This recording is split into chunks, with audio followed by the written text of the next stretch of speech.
There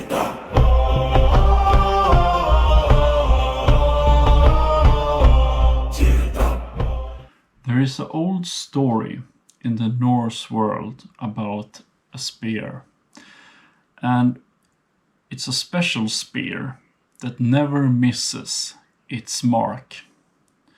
The name of this particular spear is, of course, Gungnir, also known as Odin's spear.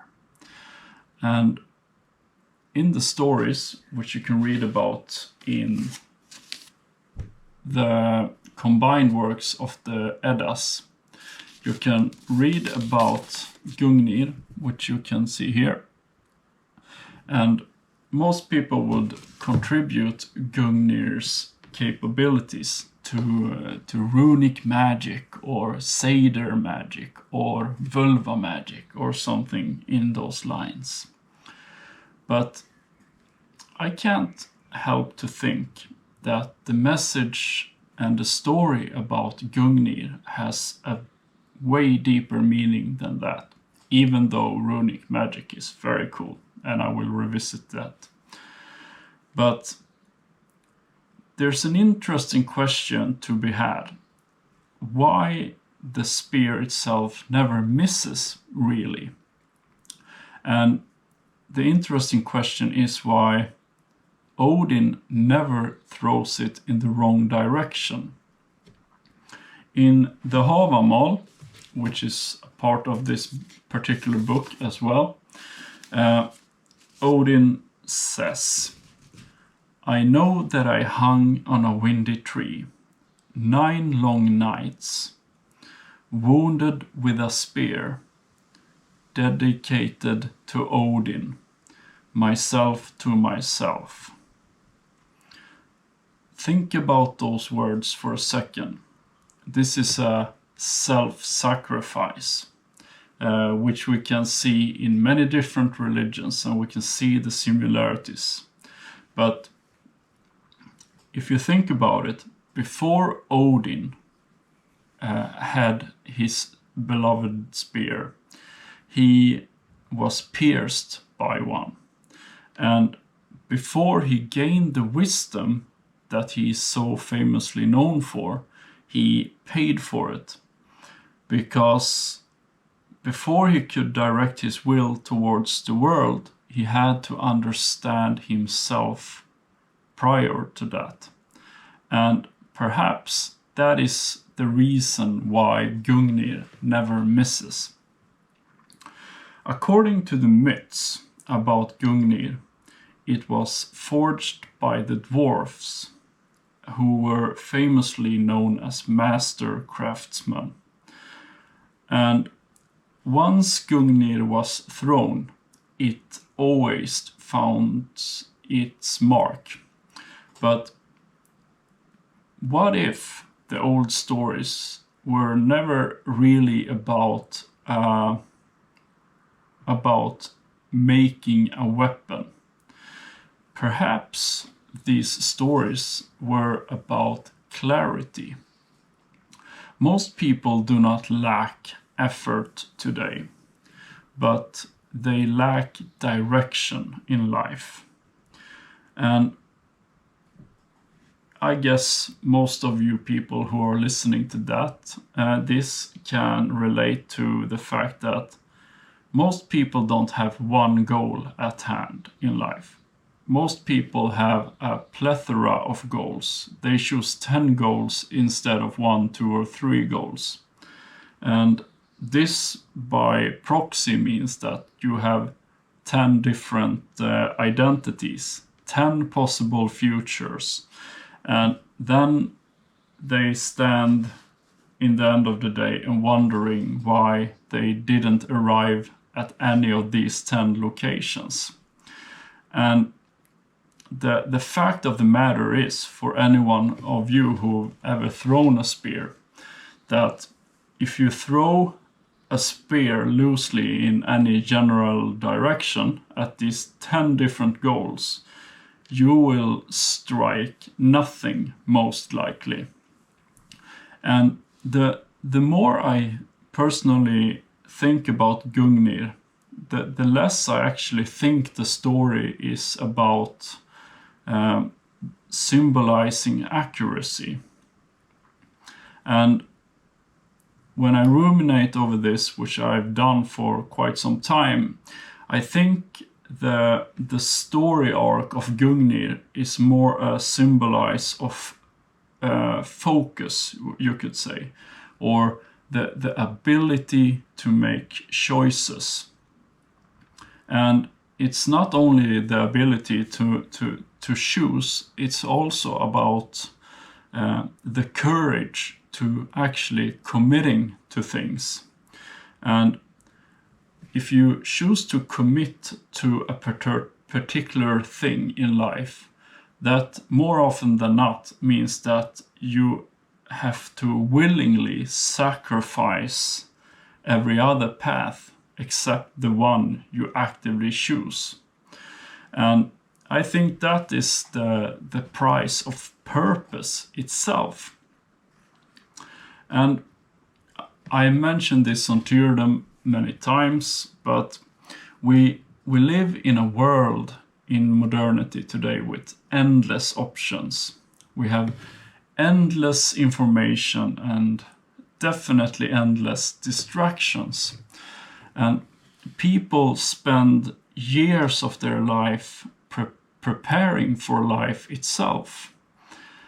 They are researching different paths in life to pursue. They are comparing, and they are in some capacity waiting for certainty and waiting for that perfect moment to occur.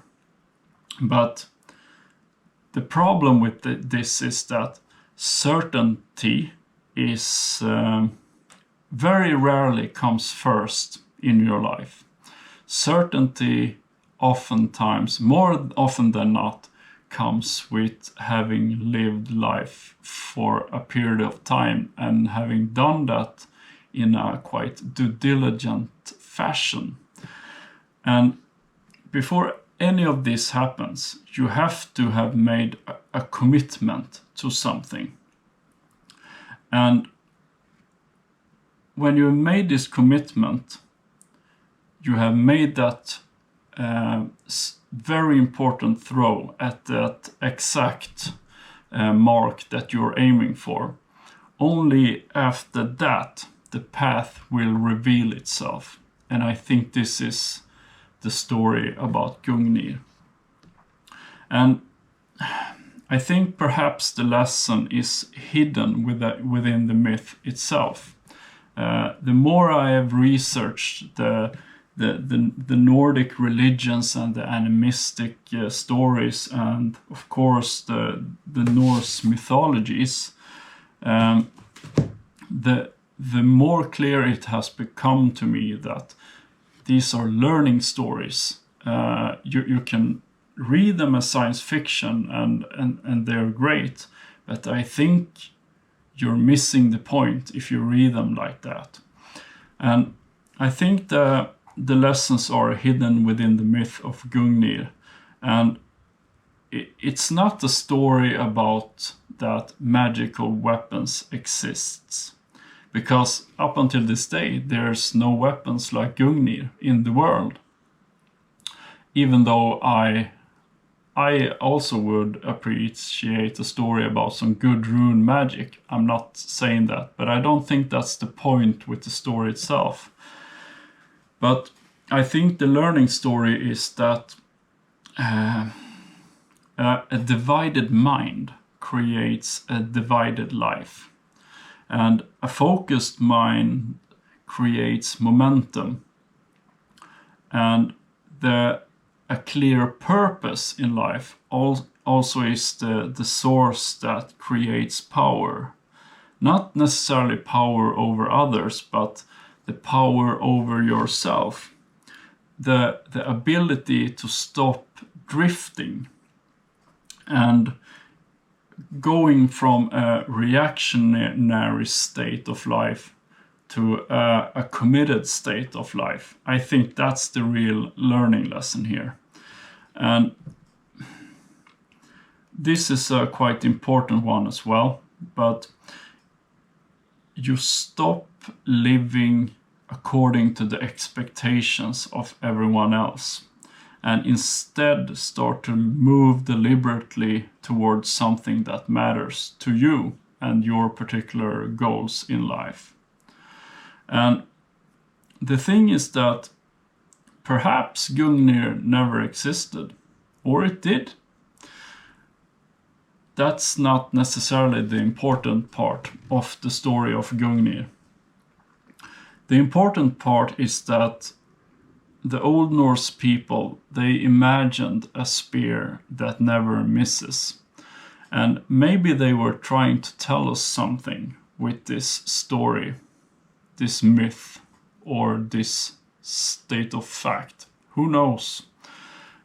And I believe that the learning here was that a clear mind strikes truer than a powerful arm.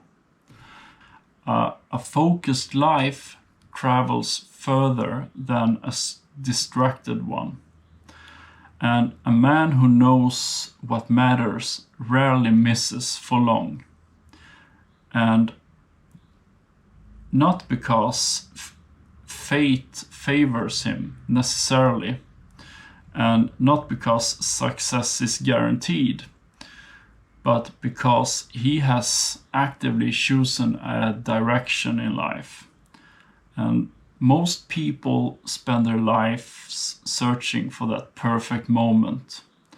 And this old stories suggest something different. Know what matters and accept the cost for it. And when you know the answers to your particular sacrifices that needs to be done, you throw your spear. And I think that's the story about Gungnir. Okay, folks. If you followed along for this long, I applaud you. And if you like my take on Gungnir and the story about Odin and his famous spear, let me know in the comments. And if you're feeling really dandy today, consider becoming a channel member. That is also greatly appreciated. Okay, folks, have a lovely day, and I'll talk to you later. Tyrdom out.